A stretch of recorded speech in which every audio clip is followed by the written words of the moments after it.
I'm delighted to be here, but you may wonder why I've moved across. This is because Osama was looking at my notes, and I have such great stuff to say about him. I mean, I cannot believe what I'm going to say about him, but I didn't want to embarrass him by showing him my notes as I was talking about this young man. Can I say firstly, Esther, that as his campaign manager, I've never heard a campaign manager describe a candidate in such glowing terms. I can tell you, Councillor Stuart Pratt never describes me like that. The northeast of... I noticed that folk who haven't even met Stuart are laughing at that. The folk who have met him are laughing uproariously, but I've never been described myself in these terms that Esther has described. You must be making a substantial impression already, or pulling the wool over everybody's eyes, one of the two. But nonetheless, ladies and gentlemen, I have some experience of this young man. I had been his employer for a time, and I can vouch for the fact I gave him a reference, and I would still continue to give him a reference. I was very impressed when Osama was working with me in the northeast of Scotland. At that time, his young lad, if I'm right, was about to be born, and he was down the road every Friday, absolute like clockwork, and back up the road first thing on Monday. Well, normally it was first thing on Monday, but he wanted to be back with his family in the city of Glasgow, given he was expecting the child to be born. So Osama was somebody who demonstrated great family commitment, as well as great work commitment when he was working for me. I've got a few notes about it. It says here he's a prominent media commentator and has appeared on BBC, Sky, CNN, Al Jazeera, and others, including the 5:30 show. He has had articles published in The Guardian, The Sunday Herald, The Daily Mail, The Scotsman newspaper, and this is before he's elected. His blog, Rolled Up Trousers, was named the top Scottish political blog in 2007 by Derek Draper. That last bit's not true. I have occasionally myself dipped into rolled up trousers. Now, I know that Osama didn't mean the illusion of rolled up trousers, but in Scotland, as Osama well knows, that rolling up the trousers is a certain illusion attached to it, which doesn't mean you've been paddling in the Clyde. And I was wondering, and I wanted to ask Osama, is that what the rolled up trousers blog is meant to convey? But well, ladies and gentlemen, I do urge you, those of you who are familiar with the wonders of the internet, and also Sandra, yourself, get on to Rolled Up Trousers and read the witty, pithy comments you'll find therein, which are often very complimentary of me, it has to be said. But that is not the only reason why you must all read this blog. Now, I've got some other stuff which is going to make him feel incredibly embarrassed. Osama has been listed as one of Scotland's top 100 thinkers and opinion formers. Unfortunately, that was by the Scotsman newspaper, so that's not very much.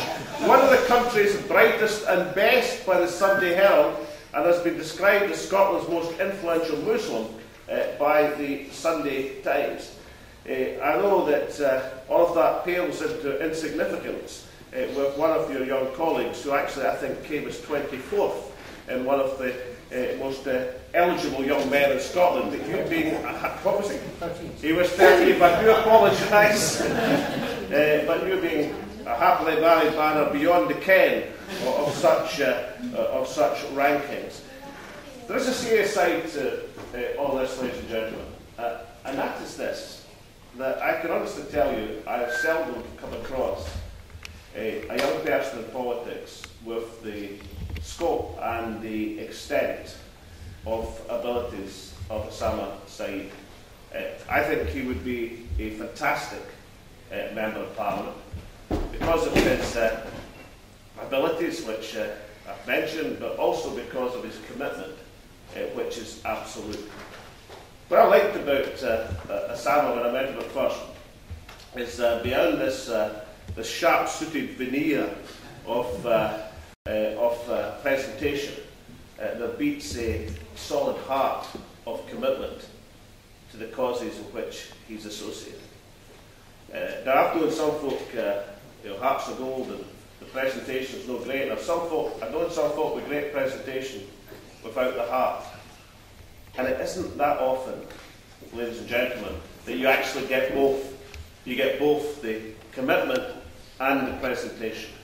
And in this young man, the constituency of Glasgow Central has the opportunity to elect someone who has both and combines these two characteristics. In the Glasgow Airport attacks in 2007, I said when we went to the mosque, the central mosque, the day after the attacks, I said that we went with all the denominations of Scotland, and we did that in a way to show solidarity with the Muslim community in the aftermath of the attack on the airport, to make it absolutely clear that we didn't want to see any fracturing of Scottish society as a result of the attacks. And in carrying that forward, and obviously you cannot in these circumstances be totally successful, but I think as a society we were rather successful in stopping and avoiding what happened, for example, elsewhere south of the border when there were similar atrocities. And consolidating that attempt was the first ever Muslim organised demonstration against Al-Qaeda terrorism anywhere in the world, and that was in the city square in Glasgow. And of course, Osama Saeed played a central role in organising that demonstration the following weekend. I think that was extremely helpful in consolidating the attempts we were making to keep Scottish society together. But anyone that passes through Glasgow Airport will see one of the after effects of that demonstration of Scotland together, Scotland united against terrorism. And that is, as you come into Glasgow Airport, in the Welcome to Scotland side, you'll see a picture of a young Asian lad draped in a saltire under the slogan, Welcome to Scotland. And that was a picture taken at that rally. I was entranced by the picture because I knew where it had been taken. Just a beautiful picture, a lovely young lad draped in a saltire. And that one picture conveys to me a huge message about the nature of society, about the nature of people who are part of a country, about the nature of people who don't have to sacrifice one background or tradition in order to be accommodated within a new society. That you don't have to have an exclusive identity, that people can have a multitude of identity and have an underlying fantastic loyalty to this country.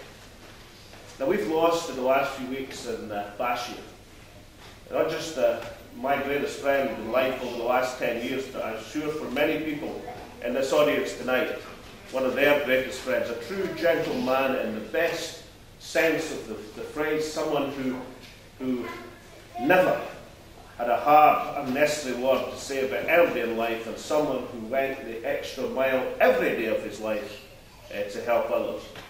And Bashir, to me, epitomised someone who come to this country, was totally immersed in a love of Scotland.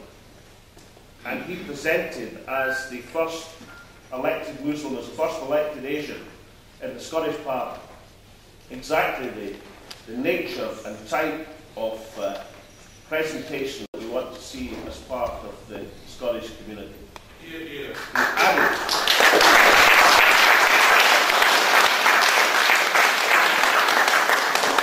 to our Parliament, he made it more complete, and he also reflected the essence, the goodwill, the intense patriotism that I found within the Muslim community of Scotland. Now, Osama, you've got some big boots to fill in Bashir, or Uncle Bashir, as you knew him.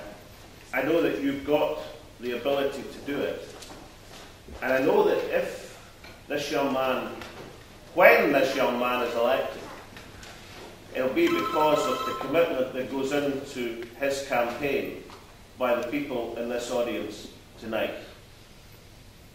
I don't think, in my estimation, I've ever met anyone better suited to face down the rigours of Westminster and to make a presentation of principle for his community and for his country in that forum.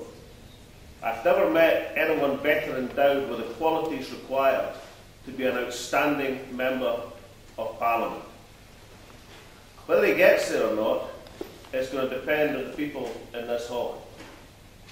But when he gets there, it will be very much to Scotland's benefit to have him sent there.